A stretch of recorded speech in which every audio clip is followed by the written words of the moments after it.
शहर के पुराने मोहल्ले में एक मकान था जिसकी बालकनी से शाम ढलते ही पीली रोशनी सड़क पर गिरती थी। उसी रोशनी के नीचे हर दिन की तरह आरव साइकिल रोकता और किताबों का थैला संभालकर ऊपर देखता। उसे पता नहीं था कि वो ऊपर क्यों देखता है, शायद आदत थी या वो सुकून जो अनजाने में मिल जाता था। निधि, वो नाम उसने कभी जोर से नहीं लिया था, पर हर बार दिल में उसी नाम की धड़कन सुनाई देती थी। निधि उसके पड़ोस में रहने वाली एक परिपक्व आत्मनिर्भर महिला थी, उम्र में उससे बड़ी, जीवन के अनुभवों से भरी और चेहरे पर एक ठहरी हुई शांति। लोग उसे आंटी कहकर बुलाते थे, लेकिन आरव के मन में उसके लिए ये शब्द कभी ठहर नहीं पाया। उसके लिए निधि एक व्यक्तित्व थी, संयमित, गरिमामयी और भीतर से बेहद अकेली। निधि की शादी वर्षों पहले हो चुकी थी, पर अब वह अकेली रहती थी। रिश्ते के नाम पर सिर्फ औपचारिक बातचीत और दीवारों में सिमटी हुई यादें। वह सुबह योग करती, दोपहर में किताबें पढ़ती और शाम को बालकनी में खड़े होकर चाय पीती। उसी समय आरव नीचे से गुजरता, कभी किताबें हाथ में, कभी सपनों की उलझने आंखों में। पहली बातचीत बहुत साधारण थी। बेटा, ये किताब गिर गई है, निधि ने नीचे झुककर कहा था। आरव ने हड़बड़ाकर ऊपर देखा, एक पल के लिए शब्द गुम हो गए।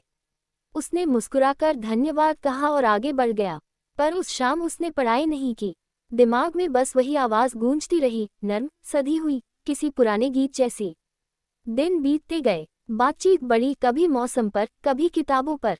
निधि को साहित्य पसंद था और आरव पढ़ाई के साथ साथ लिखने का शौक रखता था। एक दिन उसने हिम्मत करके अपनी लिखी एक छोटी कहानी उसे दे दी। निधि ने पढ़कर कहा, तुम्हारी भाषा में सच्चाई है, इसे खोना मत। उस वाक्य ने आरव के भीतर कुछ जगा दिया। ये प्रशंसा से कहीं ज्यादा था, ये भरोसा था।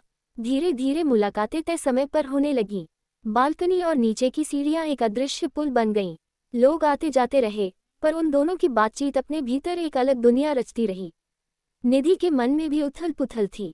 वह जानती थी कि समाज की नजरें कितनी तेज होती हैं। उम्र का फासला, रिश्तों के नाम और मोहल्ले की दीवारें, सब कुछ उसके खिलाफ था। फिर भी आरव के सवालों में उसे जिंदगी की जिज्ञासा दिखती थी। उसके शब्दों में ईमानदारी थी और उसकी आंखों में सम्मान।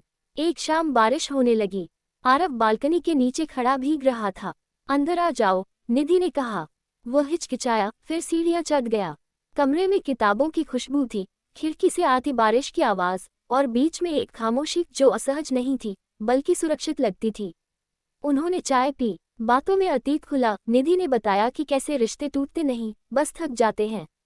आरव ने अपने सपनों के बारे में कहा, लिखना, समझना और खुद को साबित करना।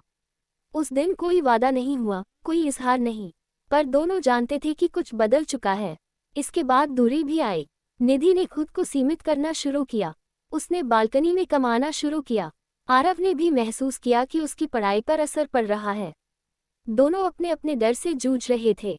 एक दिन आरव ने एक चिट्ठी छोड़ी, मैं किसी नाम या परिभाषा में आपको बांधना नहीं चाहता। बस ये कहना चाहता हूँ कि आपके साथ बातचीत ने मुझे बेहतर इंसान बनाया है। निधि ने वह चिट्ठी कई बार। उसकी आंखें नम थीं। उसने जवाब में सिर्फ एक लाइन ली, कभी कभी सही चीज़ को बचाने के लिए दूरी जरूरी होती। वक्त बीता, आरव शहर से पढ़ाई के लिए चला गया। नए अनुभव, नए लोग, पर भीतर कहीं एक स्थिर याद बनी रही। निधि ने फिर से अपनी दिनचर्या में खुद को ढाला। किताबें, योग, शाम की चाय पर बालक की रोशनी अब भी जलती थी। सालों बाद एक साहित्यिक कार्यक्रम में आरव और निधि फिर मिले।